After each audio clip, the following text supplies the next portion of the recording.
왕궁에서 나와서 밤길을 갔습니다. 하늘에는 별도 달도 보이지 않는 그런 어두운 밤이었고요. 왕이 옆에 바짝 따라온 측근 신하에게 그렇게 물었습니다.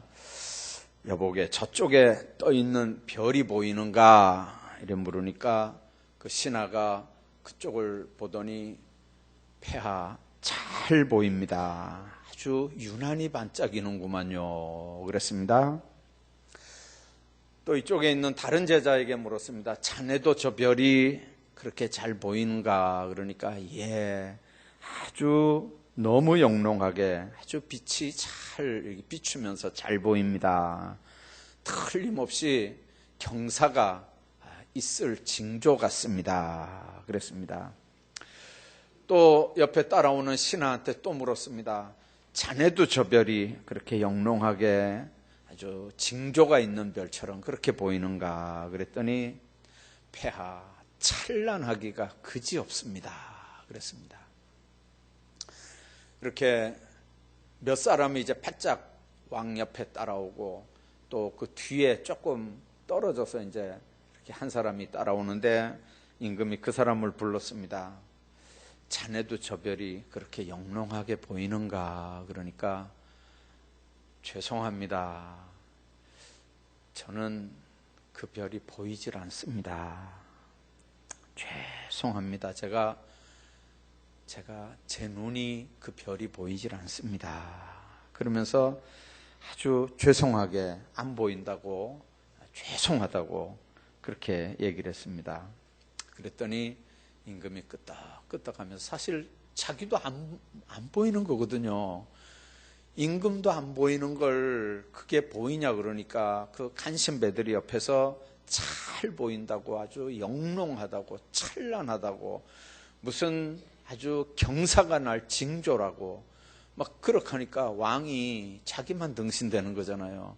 근데 뒤에 따라오는 신하 보고 물으니까 죄송하다고, 자기는 안 보인다고.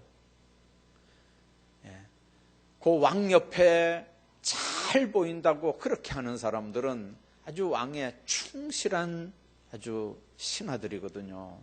근데 그날부터 왕은 그 사람들 이야기를 안 듣고 상황을 파악할 때는 꼭 그 뒤에 따라오던 안 보인다고 한 그 사람을 불러서 항상 뭘 묻고 의논하고 그래 했다는 얘기입니다. 사람에게는 두 눈과 두 손과 두 발이 있는 것처럼 이 사람의 마음에는요, 욕심과 양심이 있습니다. 욕심 따라 사는 사람도 있고 양심 따라 사는 사람도 있거든요. 로마서 7장 19절부터 보면 바울이 내가 선을 행하고자 할 때 악이 함께 있다. 내가 원하는 선은 행해지지 않고 도리어 원치 않는 악이 행해진다. 오호라, 나는 곤고한 사람이로다. 누가 이 사망의 몸에서 날 건져내랴. 그렇게 고백하는 걸 우리가 봅니다. 자기 속에는 이 욕심과 양심, 이 두 가지가 늘 자기를 괴롭힙니다. 여러분들, 양심이라고 하는 게 뭘까요? 베드로는 당시에 소아시아 일대에서 일어난 무서운 그 박해에 직면을 해서 그리스도인들에게 이 베드로 전후서를 쓰면서 그랬습니다. 두려워하지 말고 열심으로 선을 행하고 의를 위해서 고난을 받으며 선한 양심을 가지라. 그렇게 분명하게 얘기합니다. 그리스도인들은 이 세상에서 살아가는 동안에 주님이 각자에게 맡겨주신 사명이 있습니다. 그리스도인이라는 말은, 크리스찬이라는 말은 그리스도에게 소유된 존재들이라는 뜻이거든요. 그리스도의 존재들이란 말입니다. 주님이 우리를 부를 때는 부른 이유와 목적이 있어서 부른 겁니다. 하나님이 우리를 부를 때는 부른 이유와 목적이 있습니다. 그래서 가장 지혜롭게 세상을 사는 사람들은 기도하면서 왜 주님이 날 불렀는지, 나를 불러서 나를 통해서 하나님이 무슨 영광을 거두시려고 하는지를 분별하면서 사는 지혜가 예수 믿는 사람들에겐 있어야 됩니다. 그래야 인생을 허공을 치는 것처럼 허비 안 하고 세상을 살 수 있습니다. 여러분들, 그리스도인이라고 하는 건 자기 마음속에 이 선한 양심을 가져야 되는 거고요. 하나님의 사람들의 특징이 바로 이 선한 양심으로 가득해지는 겁니다. 그래서 믿음과 착한 양심이야말로 주님께 나아가는 가장 중요한 길인데, 이제 사람들은 이 양심을 포기합니다. 믿음의 본질을 저버리거든요. 그래서 디모데전서 1장 19절에 바울은 디모데에게 바로 그 권면을 하는 겁니다. 여러분들 고대 철학자 중에 피타고라스라는 사람 여러분들 아시죠? 수학에서 피타고라스 정리할 때 그 사람입니다. 그 제자가 어느 날 신발 가게에 가서 신발을 한 컬레 외상으로 샀어요. 아주 살라고 산 게 아니고 그냥 지나가다 보니까 옛날엔 다 수제화겠죠.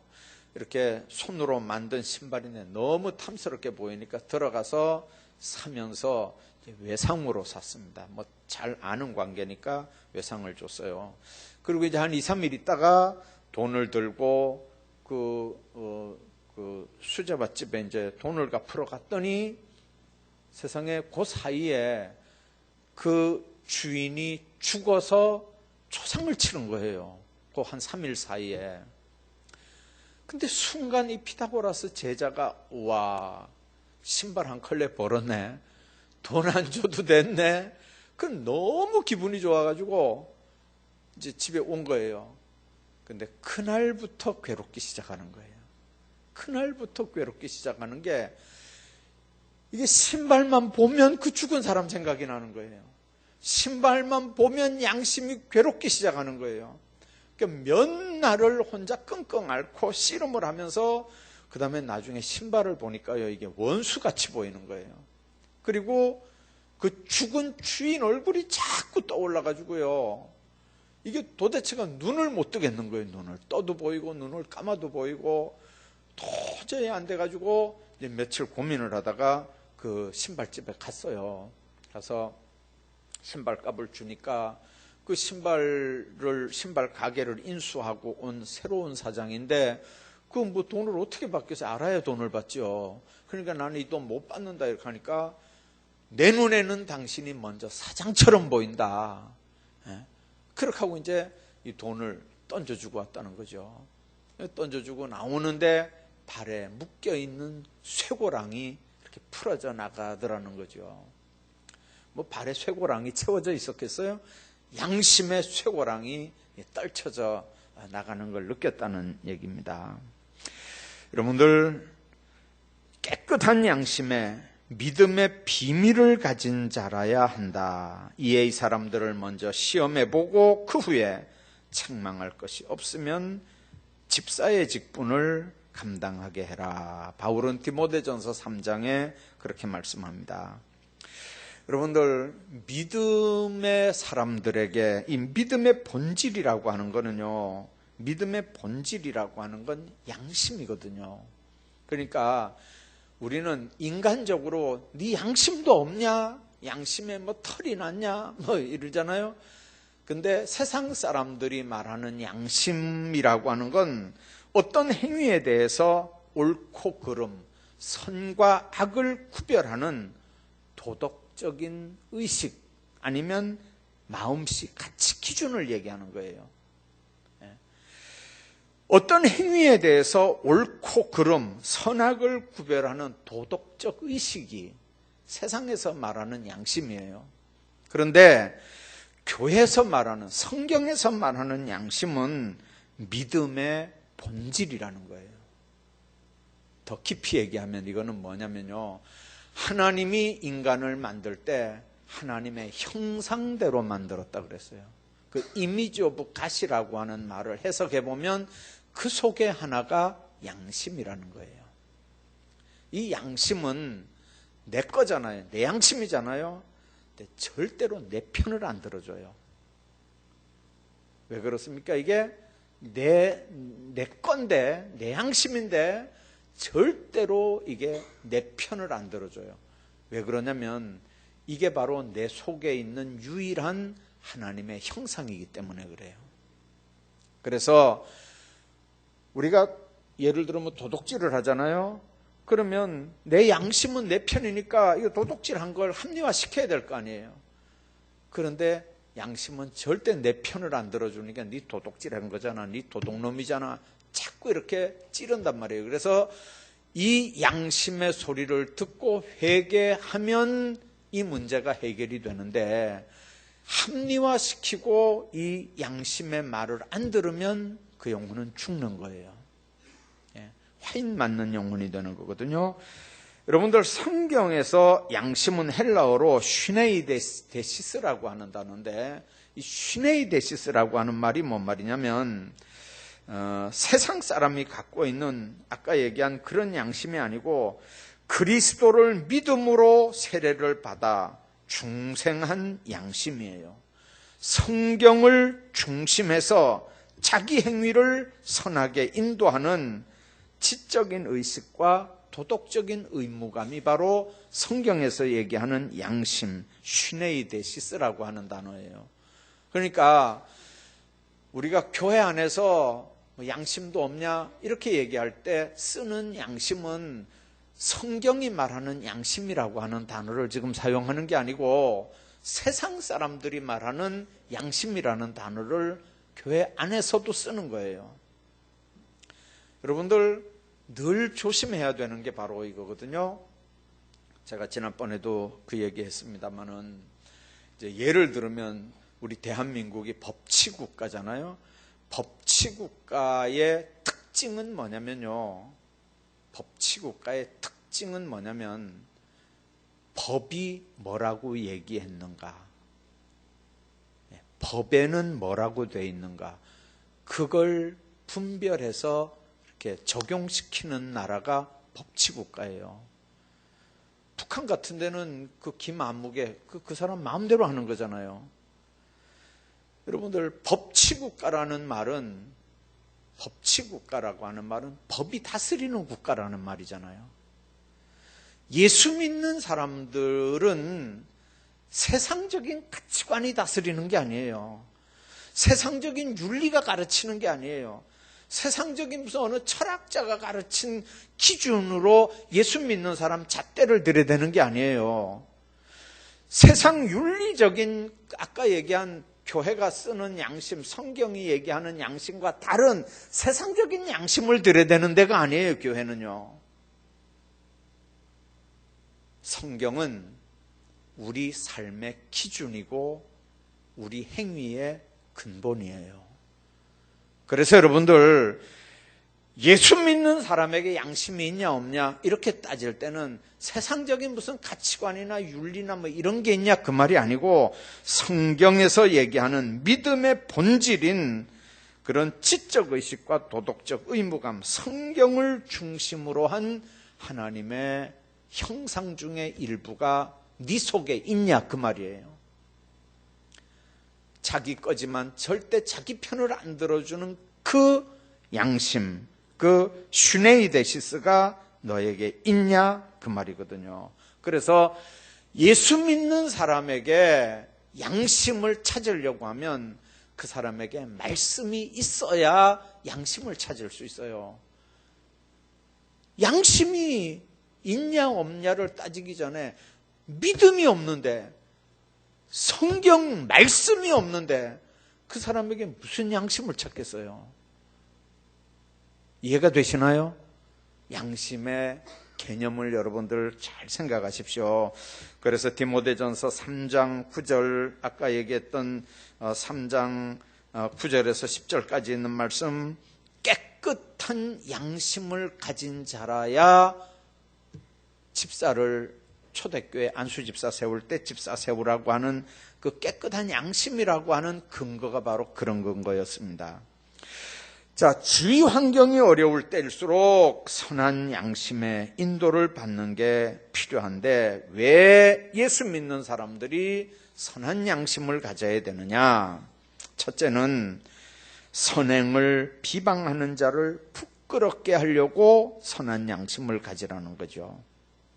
여러분들, 선행이라고 하는 게 뭐냐면 예수 그리스도를 구세주로 믿는 일입니다. 무슨 지난 시간에도 이 선행에 대한 말씀 한번 드렸습니다. 예를 들면 무슨 윤리적으로 이렇게 착한 일하고 도와주고 부재 사업하고 이런 게 선행이 아니고요. 예수님이 말씀한 선행은 뭐냐면 길을 가는데 구렁텅이에 소가 들어놓여 있습니다. 안 끌어내면 거기서 죽어요. 근데 안식일이라고, 안식일은 그거 일하면 안 되니까요. 그거 끌어내면 일이잖아요. 안 되거든요. 그러니까 안식일 날은 그냥 지나가야 돼요, 보고요. 자, 그럴 때 예수님 하신 말씀은 죽어가는 짐승을 그걸 살려내는 게 선이냐, 아니면 안식일 안 번 말라고 그냥 보고 그냥 지나가는 게 선이냐, 예수님 말씀은 그거거든요, 핵심이. 그러니까 여러분들 이 기준을 신앙의 기준을 늘 하나님의 말씀에 비춰야 여러분들의 신앙이 온전해지는 거예요. 여러분들 절대로 헷갈리면 안 됩니다. 헷갈리면 안 되는 게 성경이 뭐라고 하느냐, 그걸 여러분들이 분별해야 돼요. 그게 예수 믿는 사람들입니다. 예수 믿는 사람들은 세상 가치관 가지고 사는 사람들이 아니에요. 성경이 뭐라고 했느냐, 그래서 그 기준대로 사는 사람들이 예수 믿는 사람들인 줄로 믿습니다. 아이고 목사님, 아니 그 성경이 가르친다고 그걸 어떻게 다 행합니까? 그러면 그러니까 죄인이죠. 그러니까 죄인이죠. 그래서 교회 안에서 큰 소리 칠 수 있는 사람이 하나도 없다는 말이 뭔 말이냐면 그 기준대로 누가 살아요, 세상에.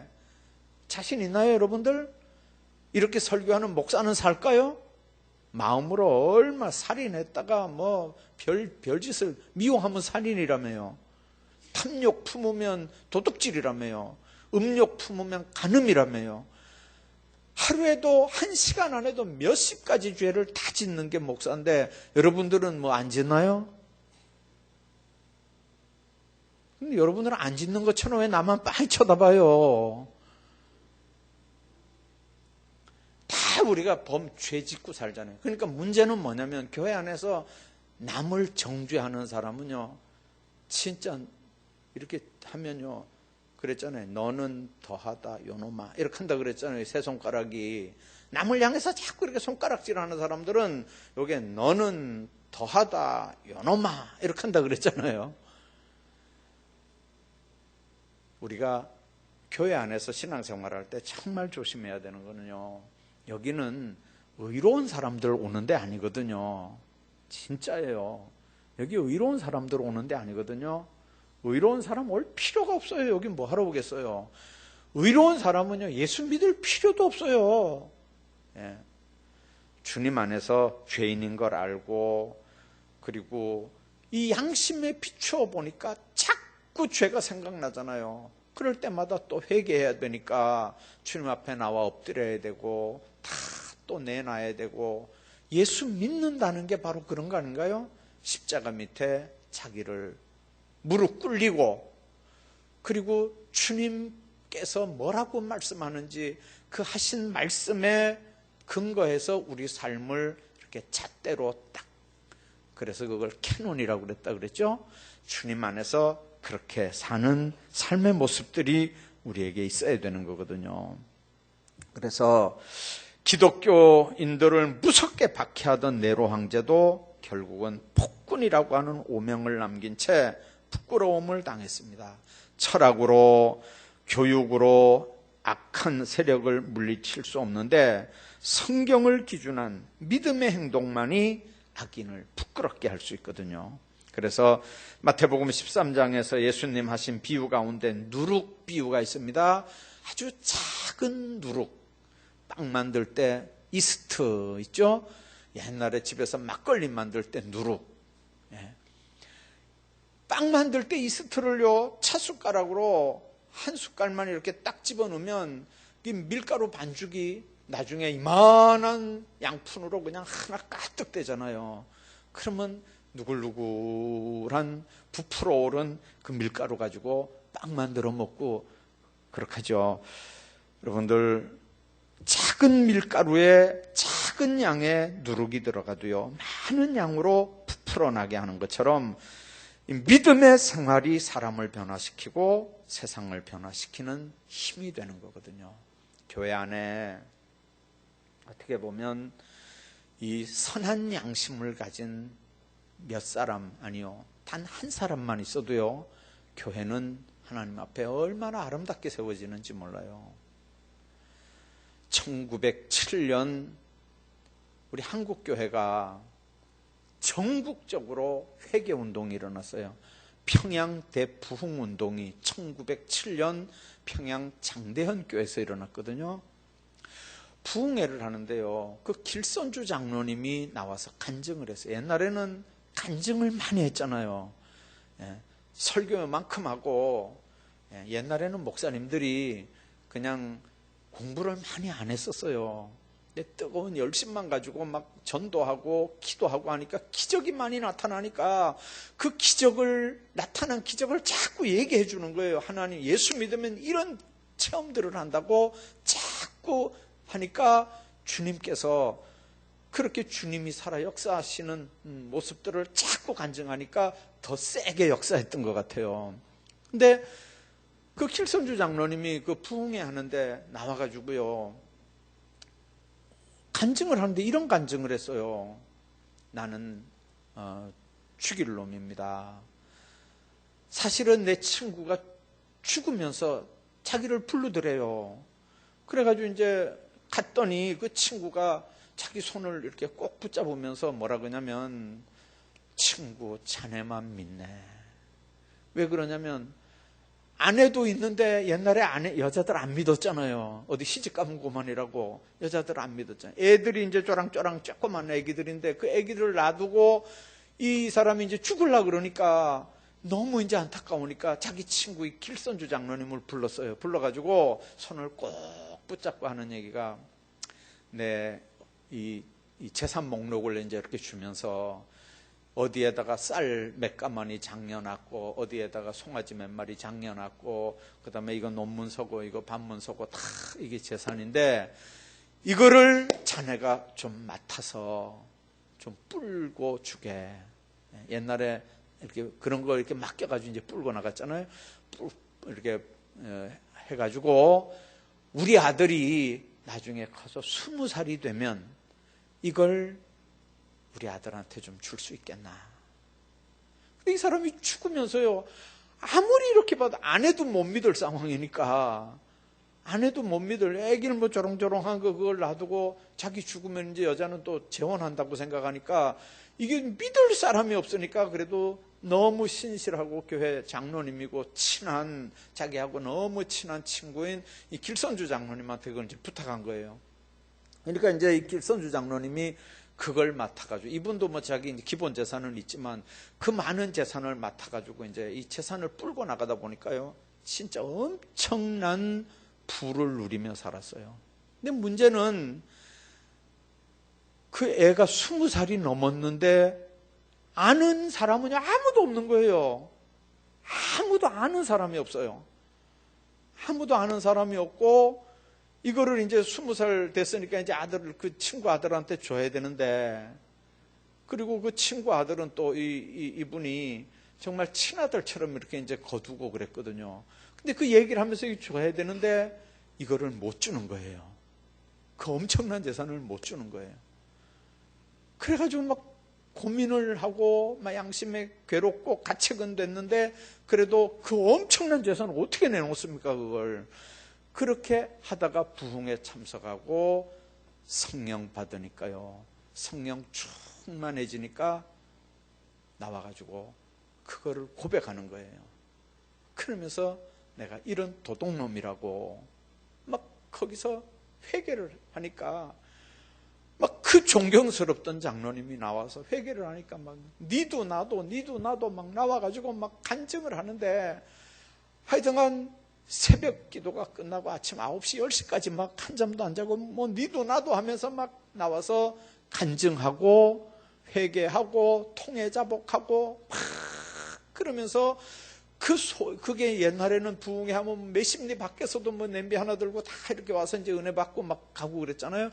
그 사람들이 밖으로 나가가지고 다 또 이렇게 소문내고 막 이러는 바람에 1907년 장대현 교회에서 했던 그 부흥회가 한국 교회를 회개시키고 성령 폭발 운동을 일으켜가지고 한국 교회가 부흥된 기점이 바로 1907년 장대현 교회 부흥회고요.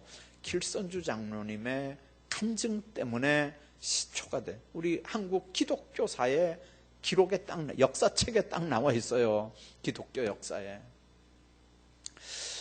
여러분들, 주님 안에서 성령이 그 속에 역사하면요, 양심의 가책이 되거든요. 근데 그때 이제 두 가지예요. 헤롯처럼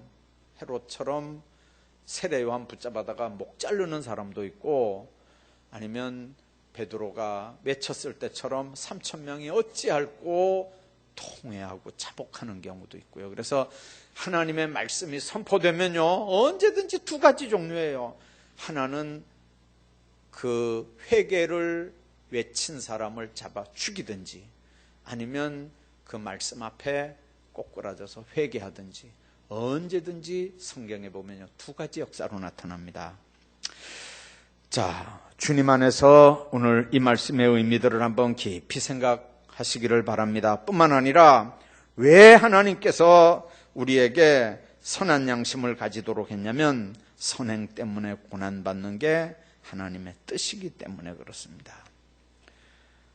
선행 때문에 고난받는 거. 선행이 예수 믿고 구원받고 예수 믿는 사람들 전도하는 일들이라고 그랬잖아요. 지금도 이런 일 하면 고난이 있을까요? 있습니다. 지금도 있어요. 지금도 전도 안 하면 아무 고난도 핍박도 환난도 없어요. 근데 나가서 여러분들 만나는 사람들마다 예수 믿자고 한번 얘기 한번 해봐요. 여러분들 보고 미쳤다 건다니까요. 지금도 그래요. 지금도요. 그러니까 여러분들 미친 사람 취급 안 당하려고 전도 안 하는 거잖아요.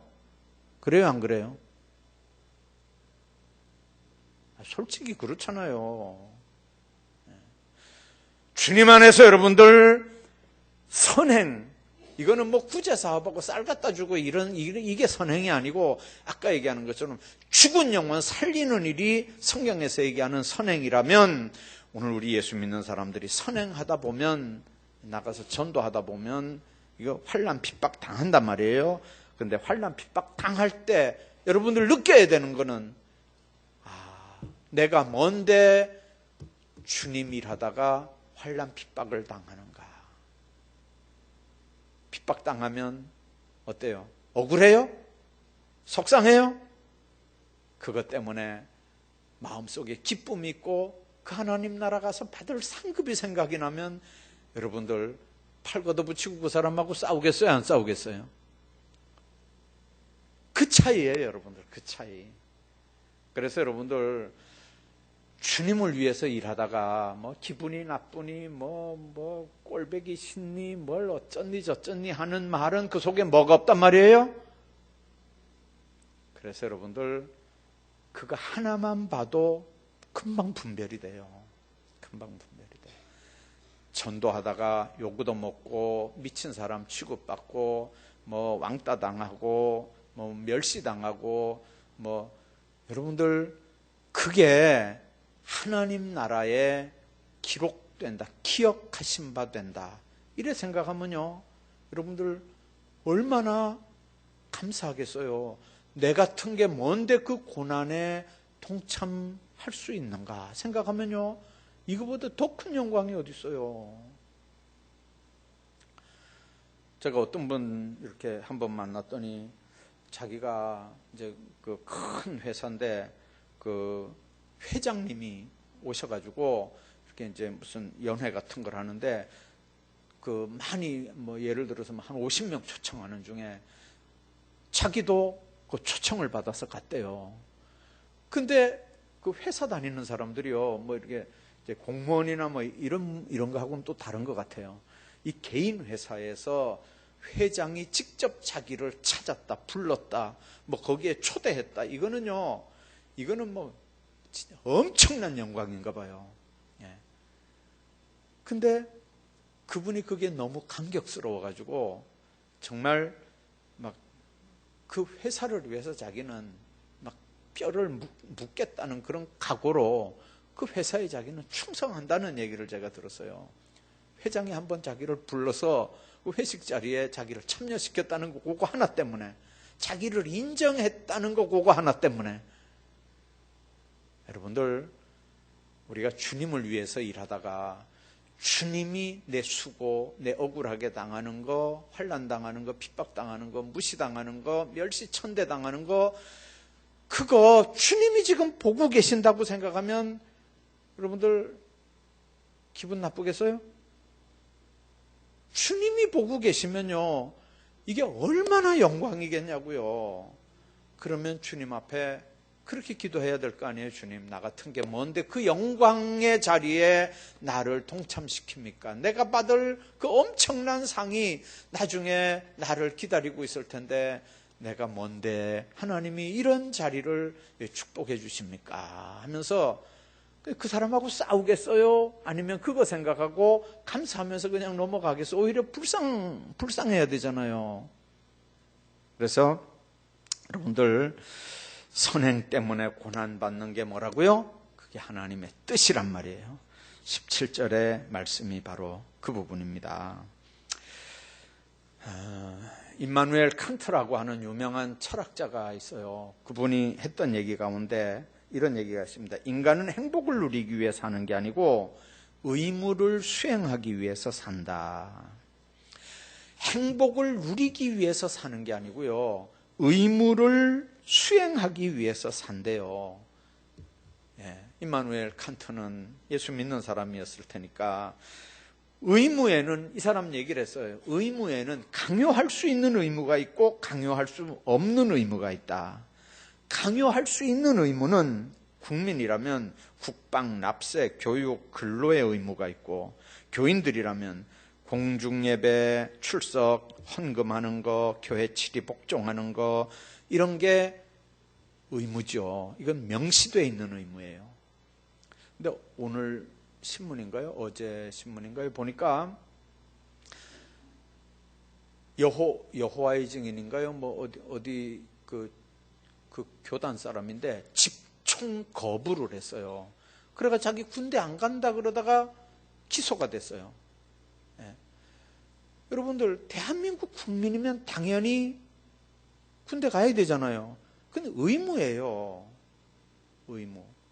근데 양심적으로 나는 총 못 들겠다. 그 여태까지는 다 감옥 갖다 집어넣고 막 그랬어요. 근데 어제 뉴스 보니까 무죄 판결 냈어요. 무죄 판결. 그러면 나는 그게 이해가 안 돼요. 아니 여러분들, 병력의 의무잖아요. 남자는 병력 의무 해야 되는데, 그러면 군대 양심적으로 난 총 못 들겠다, 신앙 양심적으로, 종교적인 양심 때문에 나 총 못 들겠다, 나 군대 못 가겠다, 그랬다고 그거를 무죄 선고를 했다는 게 대법원에서. 근데 앞으로 이제 어떻게 하려는지 모르겠어요. 여러분들, 우리가 아셔야 되는 게요, 법관들이 법을 기준으로 해서 재판을 해야 되거든요. 그게 법관이잖아요. 근데 법 말고 다른 것들을 근거로 이렇게 판단하기 시작하면 이 법치국가는 골치 아파져요. 예수 믿는 신앙인들이 하나님의 말씀을 근거로 해서 신앙생활해야 되지, 다른 세상적인 공자가 뭐라 그랬든지, 맹자가 뭐라 그랬든지, 유교에서 뭐라 그랬든지, 불교에서 뭐라 그랬든지, 어느 철학자가 뭐라 그랬든지 끌어다 대고 그게 우리 삶의 기준이 되면 그때부터는요, 이거는 예수 믿는 사람들이 아닌 게 된다니까요. 그래서 여러분들 신앙의 근본, 근거를 여러분들이 분명히 가지셔야 돼요. 선한 양심, 이거는 바로 믿음의 본질이에요. 예수 믿는 사람들에게 믿음의 본질은 딱 한 가지예요. 근거가 성경이냐 아니냐. 그래서 여러분들 주님 안에서 이 근거, 이 기준을 가지고 여러분들 신앙생활 하시고, 어떤 주변의 어떤 상황이나 어떤 무슨 얘기가 이렇게 여러분들 이렇게 들려질 때 늘 여러분들 생각해야 되는 건, 이게 윤리적으로 이게 맞는 얘기냐, 이게 도덕적으로 맞는 얘기냐. 그렇게 하면 여러분들 예수 믿는 사람 아니에요. 하나님의 말씀을 갖다 대니까 이게 하나님의 뜻이냐 이게 아니냐, 그 기준으로 사는 게 예수 믿는 사람들이에요. 우리 기준, 우리 가치관은 그겁니다. 하나님께서 여러분들 그 기준으로 믿음 생활하시고 살아가시기를 주의 이름으로 축복합니다.